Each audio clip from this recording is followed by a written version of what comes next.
రాయన్న నియోజకవర్గానికి సంబంధించిన 12 వార్డులను కూడా ఈరోజు హైదరాబాద్ కార్పొరేషన్లో చేస్తున్నట్టు నేను ఒక గవర్నమెంట్ పత్రం వచ్చింది, ఒక జియో వచ్చింది. సైబరాబాద్ని ఒక ప్రాంతంగా చేసి, మేడ్చల్ మల్కాజ్గిరిని ఒక కార్పొరేషన్ చేసి, హైదరాబాద్ కార్పొరేషన్ ఒక కార్పొరేషన్ చేస్తూ ఈ కార్పొరేషన్లో సింహభాగమైన రాయన్న నియోజకవర్గాన్ని తీసుకుపోయి హైదరాబాద్ కార్పొరేషన్లో కలుపుతున్నట్టు నిన్న ప్రభుత్వ ఉత్తరాలు అంటే గవర్నమెంట్ జియో ఒకటి బయటికి రావడం జరిగింది.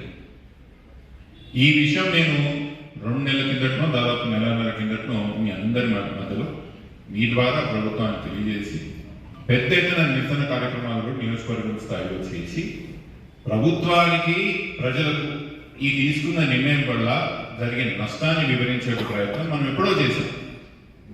ప్రభుత్వానికి తెలియదనేది ఏం లేదు, ఇక్కడ ఉన్న ప్రజలకి దీని పట్ల స్పష్టత లేదని కూడా లేదు. మనం ముందే దీని గురించి మాట్లాడినాం.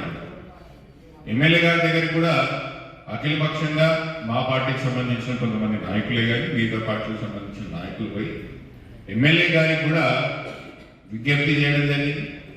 నాకు తెలిసి ఎమ్మెల్యే గారు కూడా ప్రభుత్వానికి ఒక లెటర్ కూడా రాయడం జరిగింది. దీన్ని ఇట్లా జిహెచ్ఎంసీలో దీన్ని విలీనం చేయకుండా దీన్ని రాయన్న నియోజకవర్గాన్ని సైబరాబాద్లో పెట్టాలను మళ్ళీ ఎమ్మెల్యే గారు ఏం లెటర్ రాసిందో ఆయన కూడా ఒక లెటర్ రాయడం జరిగినట్టు నాకు తెలిసింది. మొదటి నుంచి మనం చెప్తున్నది ఈ విషయంలో స్పష్టంగా 2 విషయాలు. ఒకటి, రాయన్న నియోజకవర్గం ముక్కలు చెక్కలుగా అస్తిత్వం కోల్పోతుంది, మన ప్రాంతం నష్టపోతున్నాం.